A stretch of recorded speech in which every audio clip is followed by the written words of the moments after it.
Hey guys, this is the release video for a big release. This is the first district of what will be an entire city system. Really, the goal is to make something you build water deep in. You're looking at, or at least the city of the size and scope of that. You're looking at a tavern that players can take over, and it dynamically changes, and you can turn it into a base, and they can upgrade it in lots of cool different ways. And it's like a 6-story tavern. You're looking at a bunch of new assets, animated assets, a bunch of smart assets and controls, statues you can drop in and change. You're looking at a whole prefab system for buildings, for facades that you can just spam around and make city streets really quickly. You can even dynamically change their color or their style.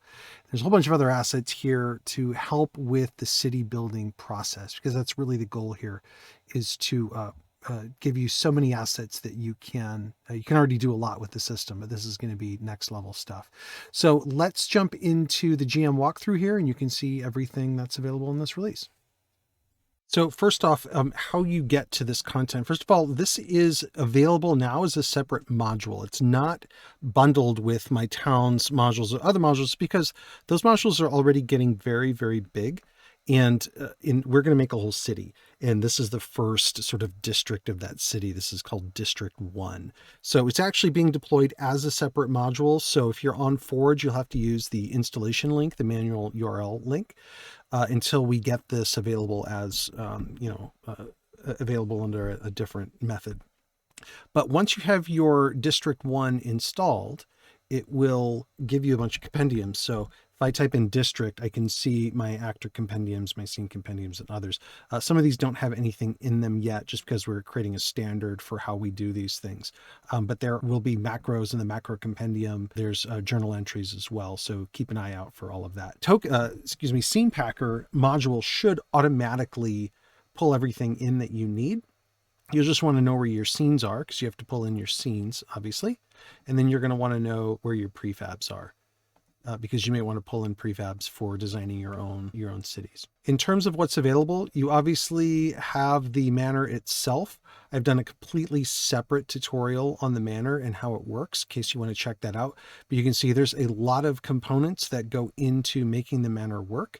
And if we click into one of the manor scenes, of course, you have some muddy and snowy versions of these. This would be like Trollskull Manor, right?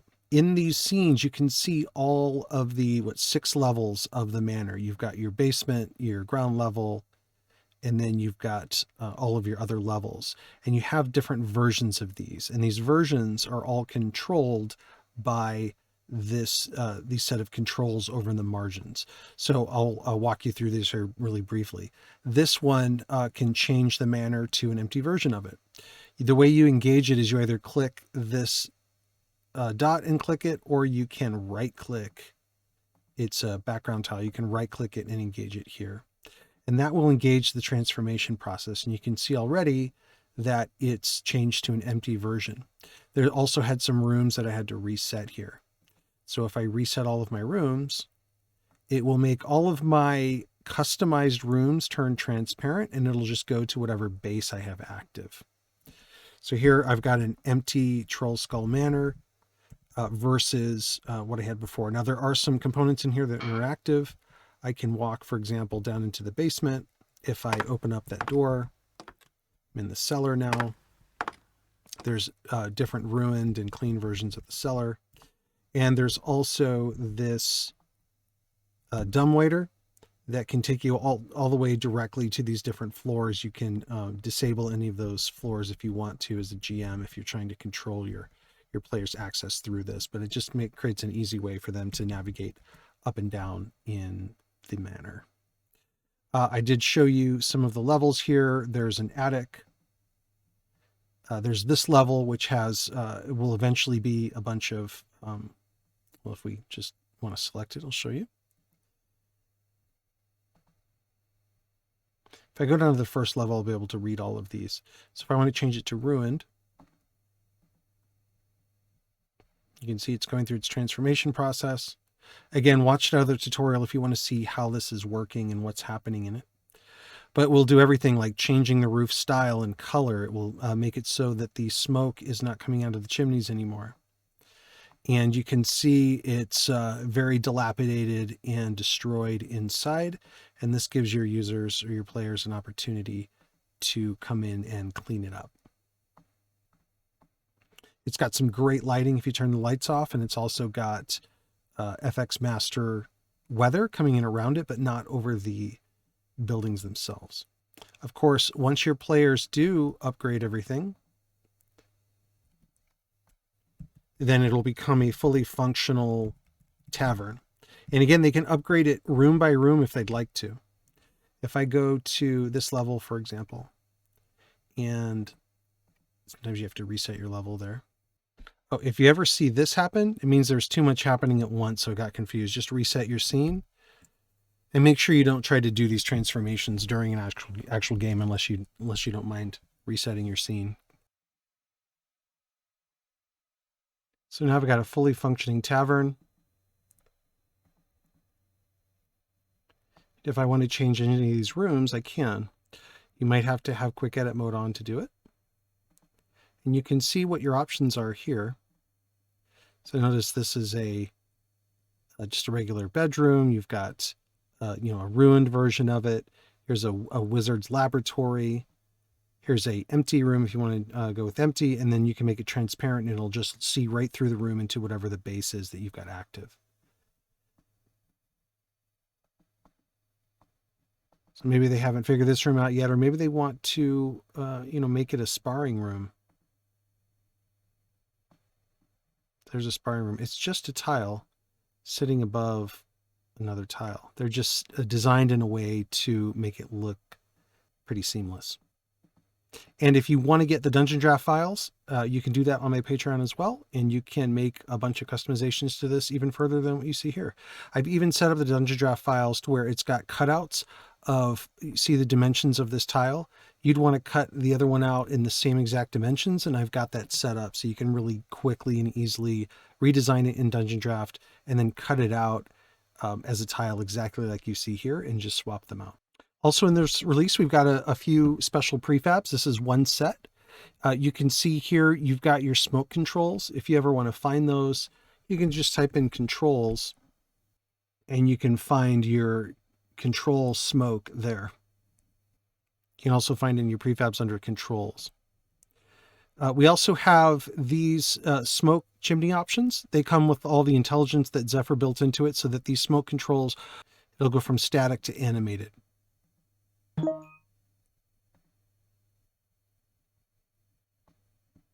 And this is the Gorgon that provided these smoke elements. You've also just got some of these tiles. These are just to make a city area green. I'll show you some examples of that later.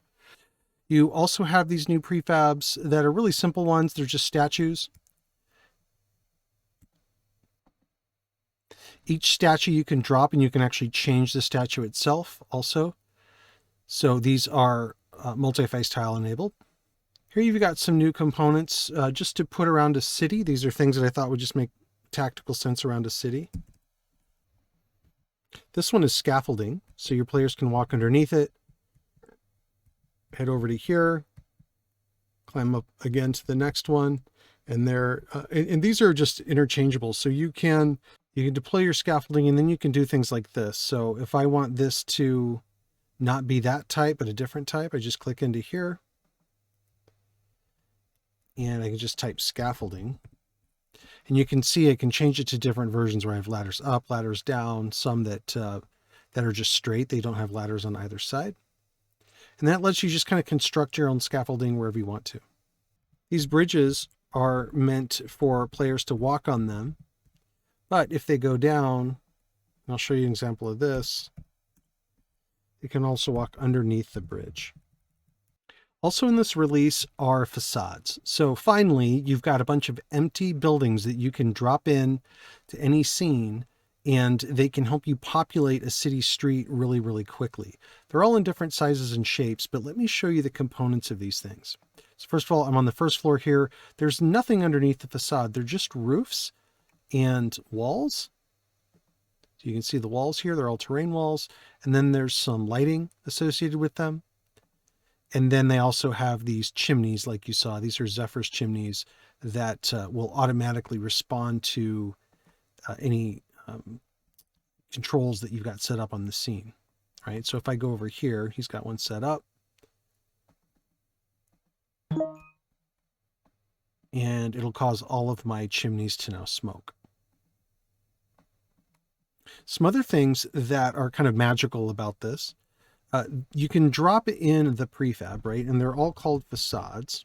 You can see you've got all these different facades. You can see the shapes from the outside. You also have some facades that are not colorable, which I'll show you here in a second. But each facade, if we turn on token quick edit mode, token tag or quick edit mode, we can also move the components. We can delete these components. We can flip them. So if we want to flip this to -500, you see the sun's now shining from the other side. That's how, if you really want to get anal retentive with your buildings, you can do that. You can delete these. We put a lot of these embellishments in because they're easier to delete than to add. You know, this subroof here, I could eliminate that from this very, very easily. All of these other pieces, you know, this roof here, I can turn it to just a regular building. This is a little tower building. But all of these are customizable. But check this out. You have 2 macros also available to you. And actually, this will probably be in the Towns macro and in Town Compendium and here. I like to put macros in a few places in case you guys are looking for them. But you notice I've got 2 macros here. One's called Change Selected Roof Styles, and the other one is Change the Selected Roof Colors. So if I have Quick Edit mode on, or unless I've released these prefabs, and I hit Control A, so now I've selected all of the tiles, and this is the overhead tiles. I'm on overhead tile mode. And if I select Change Roof Style, it will go through and transformed all my roofs into this kind of rougher looking shake option. And if I press it again, it'll cycle to this even more rough shake roof. And a 4th time, it's actually 4 roof types. It will change it to a snowy version. But obviously the snowy version looks weird in blue, so you've got this one now too. This will cycle through some standard colors. There's brown, red, and then what's intended for the snowy version, which is a neutral white color or no color at all. But if I wanted to change these back to this version, then I can color this version really easily. And because it works on selected, if I unselect these and I just say I want to select this one, and I just want to change this one, it'll just change this to brown. I recommend you look at how the macro is set up. Blair helped me set these up, and they work like a charm, as you can see. You have a whole other set of facades here. These are not colorable, but you can change them between snowy and regular. You can also just right-click them and change them manually this way. And of course, you can resize all these buildings because they're not real buildings. You don't have to worry about the interiors. You don't have to worry about the angle of the building, right? So I can have a building at an odd angle. It makes for more interesting street setups. And, you know, if you want to make this bigger, you just go into the appearance. Let's say I wanted it 1.5 times bigger. Make it 1.5. And now it just scales everything by 1.5. Here you can see some of these new assets in action. Here's a scene built with all of these prefabs. They're all in the same blue color. There's some other components here that you haven't seen, like this component here it's in your elevations folder inside of your district, but you can see some elevation pieces that we've kept. These also you can find in the city, but these are just called platforms. You can see some of the scaffolding. There's a stairway down. So these platforms are really nice because they sit right on top of this background. So if I bring up the background, you notice District 1 also has a bunch of background tiles.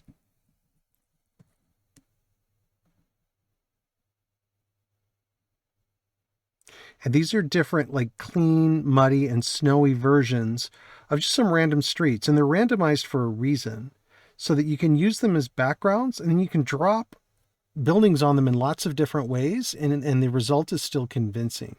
So you can see, like, you know, this is just kind of some messy streets, and you can see there's kind of a path, kind of roughed through the middle of it.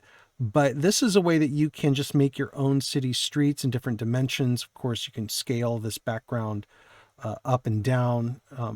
But this is just a way of like creating something that just looks like it's got variation in it without having to do any work. Neighborhood 2 is just an example of some of these components put together. You can see the scaffolding, for example. You can also see a staircase leading up. This component here is like a crenelled wall that you can stretch across the whole scene so that it looks like you've got like this elevated part of the city and then the lower part down here.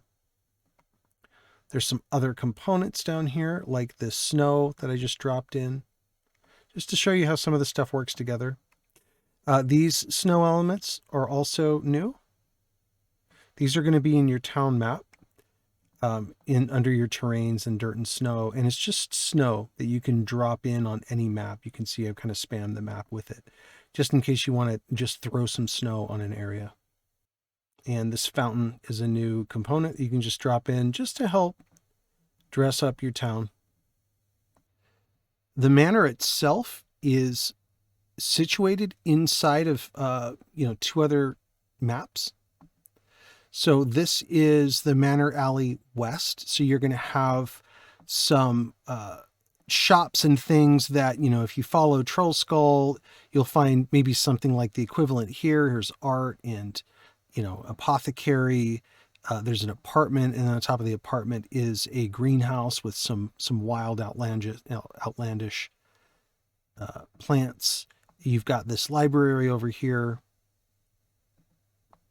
And if we go over to the east side, and of course, you do have muddy and snowy versions of these, just to have something that's really easy to use. Of course, you can manipulate any one of these scenes so that it, you can change everything to snowy yourself, but these are all just automatic in here. They do all have teleports. If your players walk up and click on these teleports, they'll teleport to the other scene.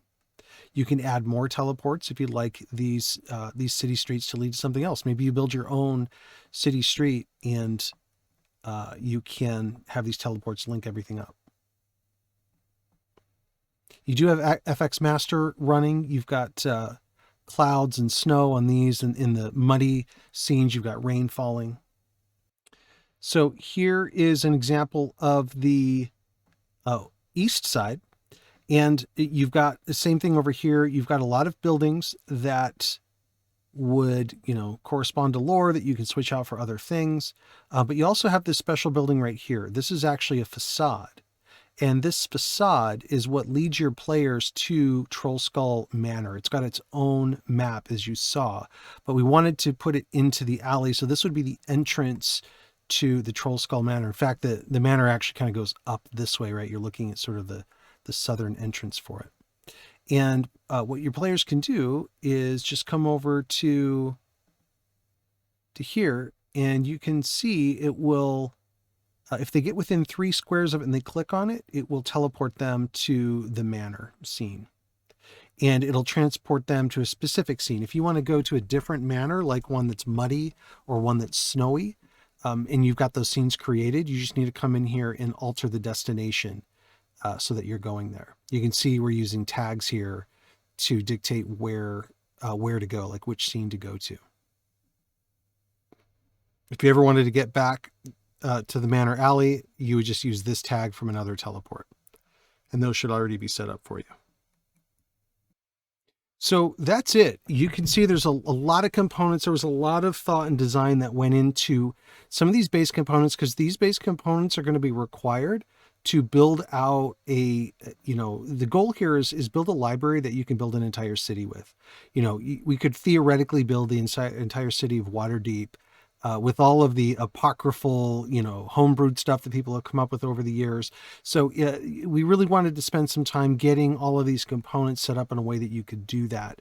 And you'll see more of this stuff as we go further. But we also just wanted to set up the Trollskull Manor, or at least what we're calling the manor and the inn, because we think that it's got utility in really any adventure, and just being able to create something for your players that they can navigate to, take over, and then spend money on on fixing it up is something that is just really part of D&D.